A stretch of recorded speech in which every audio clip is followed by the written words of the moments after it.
कृष्ण के बांसुरी की कहानी। द्वापर युग का समय चल रहा था। भगवान श्री कृष्ण के रूप में महाविष्णु अपने 8वें अवतार में जन्म ले चुके थे। सभी देवता, भगवान, सुर, मुनि भेष बदलकर एक एक करके बालकृष्ण से मिलने आ रहे थे। वो देख भगवान शिव के मन में भी अपने प्रिय प्रभु से मिलने की इच्छा उत्पन्न हुई, पर वो ये सोचकर रुक गए थे बालकृष्ण के लिए उपहार के रूप में क्या लिया जाए जिसे वह हमेशा अपने साथ रख सकें। तब शिव जी को याद आया कि उनके पास महान ऋषि दधीच की वृक्ष की हड्डी रखी हुई है। ऋषि दधीच वो ऋषि हैं जिन्होंने राक्षस एवं असुरों के संहार के लिए अपनी आत्मत्याग कर अपनी वज्र की हड्डियां देवताओं को दान दी थी।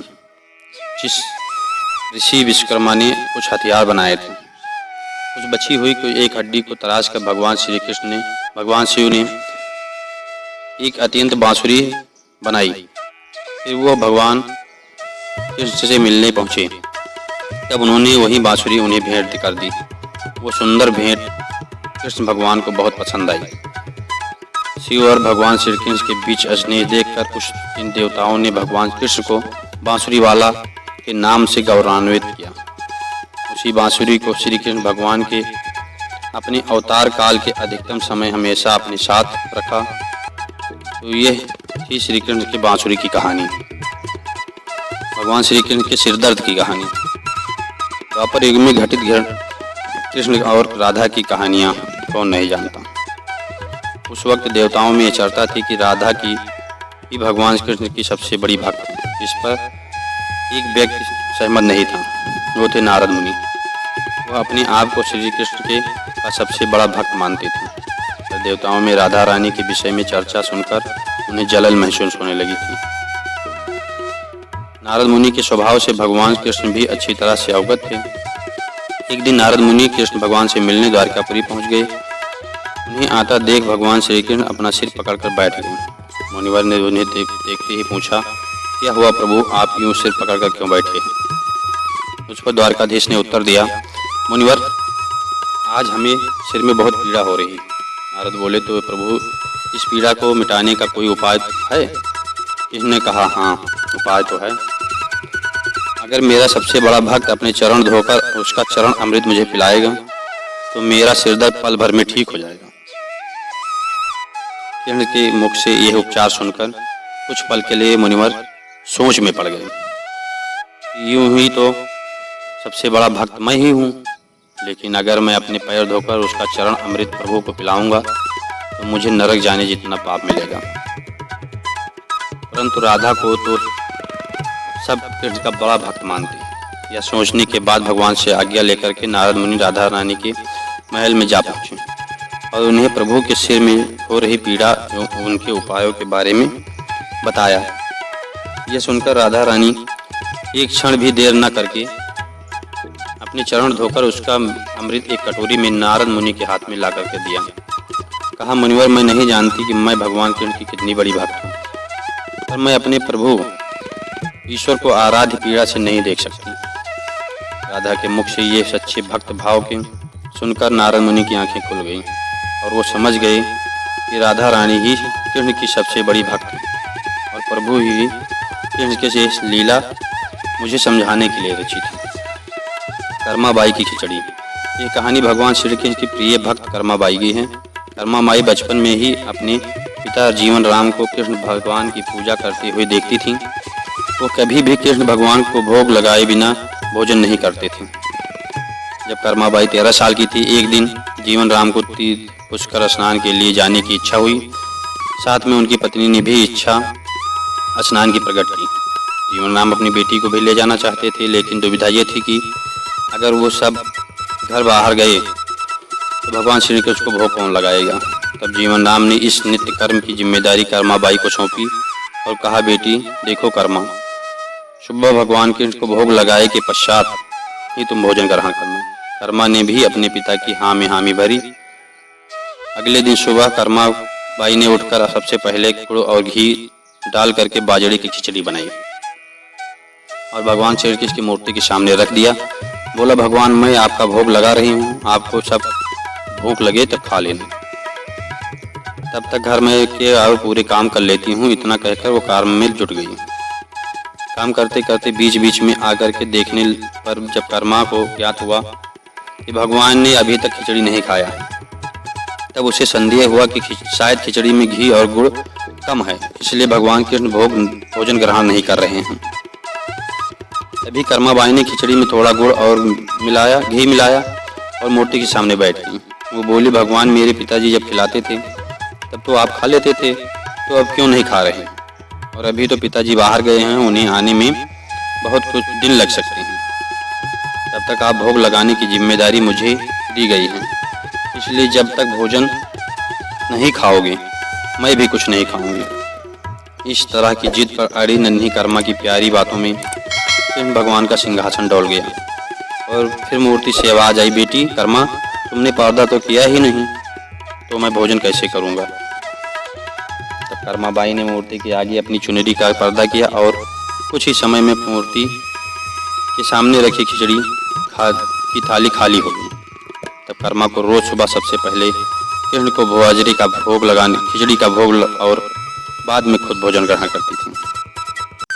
कुछ दिनों तक के बाद लौटने पर माता पिता को कृष्ण की लीला देखकर दंग रहे। इस तरह कर्माबाई ईश्वर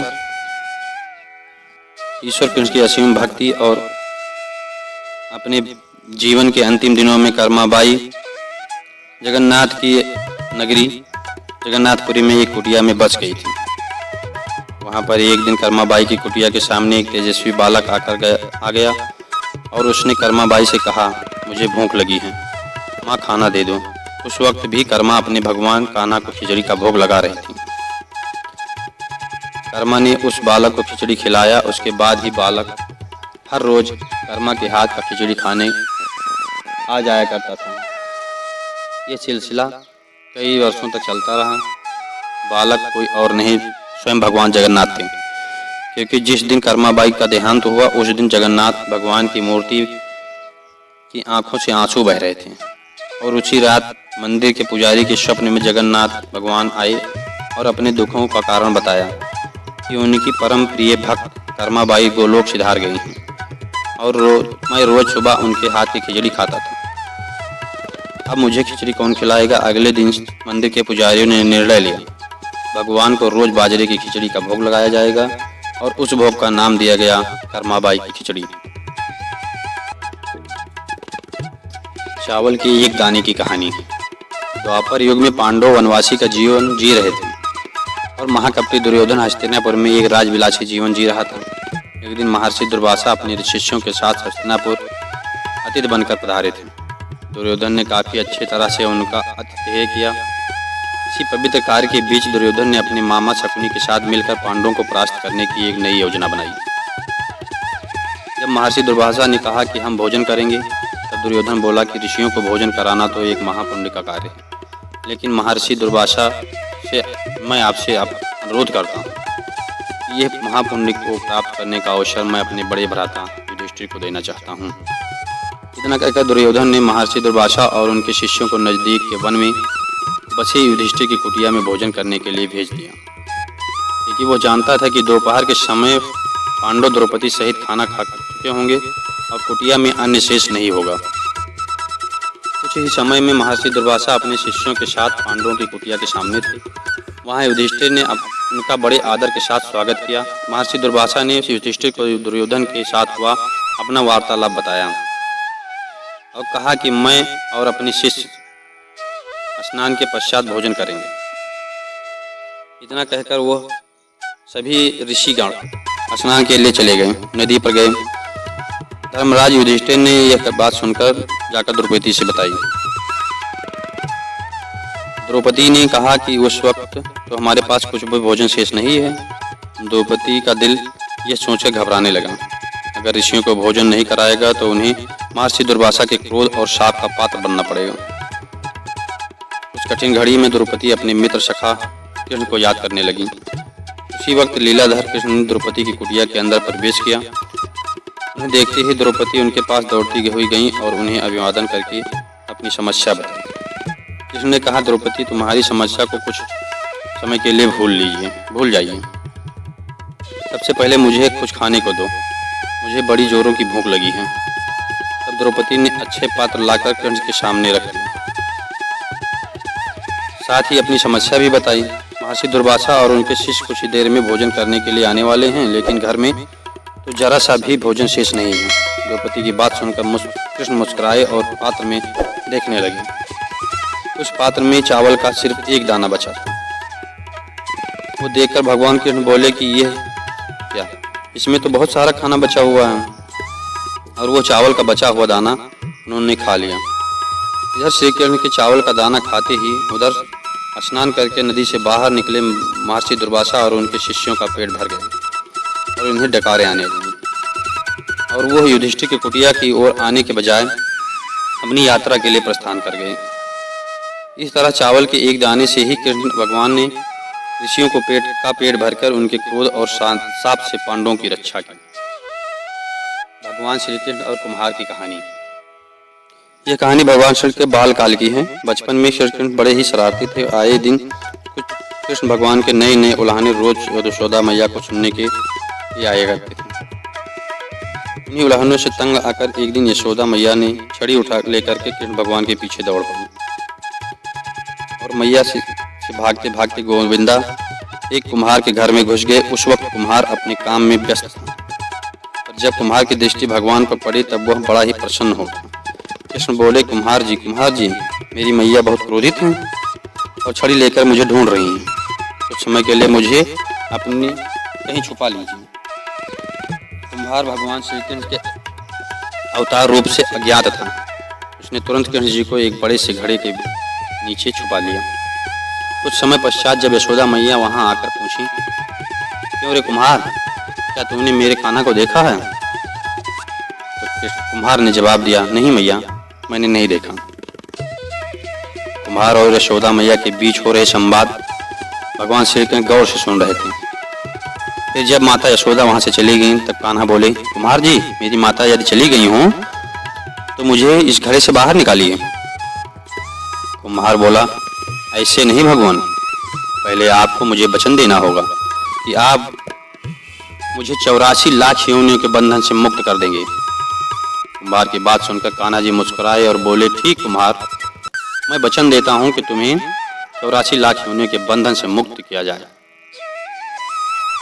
अब तो मुझे बाहर निकालो। कुम्हार बोला, मुझे अकेले को नहीं, महाप्रभु, मरे हुए परिवार को भी 84 लाख योनियों के बंधन से मुक्त करने के वचन दीजिए, तो ही आपको गड्ढे से बाहर निकालूंगा। इस पर कृष्ण बोले, ठीक भैया, मैं उन्हें भी 84 लाख योनियों के बंधन से मुक्त कराने का वचन देता हूँ। अब तो बाहर निकाल दो। अब कुम्हार बोला, बस प्रभु जी, एक विनती और, उसे पूरा करने का वचन देते हैं तो मैं आपको घड़े से बाहर निकाल दूंगा। कृष्ण बोले, अब वो भी बता दो। कुम्हार ने कहा, प्रभु जी, जिस घड़े के नीचे आप छुपे हुए हैं उस घड़े को बनाने के लिए लाई गई मिट्टी मेरे बैलों पर लाद कर लाई गई है। आप मेरे उन बैलों को भी 84 लाख योनियों के बंधन से मुक्त करने का वचन दीजिए। फिर भगवान ने कुम्हार की प्राणी प्रेम देखकर उस बैलों को भी मोक्ष से देने का वचन दिया। कान्हा बोले, तो लो, तुम्हारी सभी इच्छाएं पूरी हो गई, अब तो मुझे इस घड़े से बाहर निकाल लो। इस बार कुम्हार बोला, अभी नहीं भगवान, बस एक अंतिम इच्छा शेष रह गई है। वो यह है कि जो भी जीव हम दोनों के बीच हुए इस संवाद को सुनेगा उसे भी आप इस जन्म और मृत्यु के चक्र से मुक्त कर देंगे। यह वचन भी दे दीजिए, तभी मैं आपको इस घड़े से बाहर निकाल दूंगा। कुम्हार की सच्ची प्रेम भावना देखकर भगवान कृष्ण अति प्रसन्न हुए और उन्होंने कुम्हार को तथास्तु कह दिया। फिर जाकर कुम्हार ने बाल कृष्ण को घड़े से बाहर निकाला, उनको साष्टांग प्रणाम करके उनके चरण धोए और उस चरण अमृत प्रसाद को अपने पूरे घर में उसका छिड़काव किया। अंत में कुम्हार प्रभु श्री कृष्ण के गले लगकर रोया, इतना रोया कि उनमें ही विलीन हो गया। दोस्तों, हमारी पोस्ट लाइट कृष्णा स्टोरी सुनने के लिए धन्यवाद। दोस्तों, इस भक्तिपूर्ण पोस्ट को अपने प्रियजनों के साथ जरूर शेयर करें। वह अगली पोस्ट पर आने से पहले इन कहानियों में भगवान श्री कृष्ण की कौन सी कहानी आपको सबसे ज़्यादा पसंद आई है, कमेंट करके ज़रूर बताएं। जय श्री कृष्णा दोस्तों।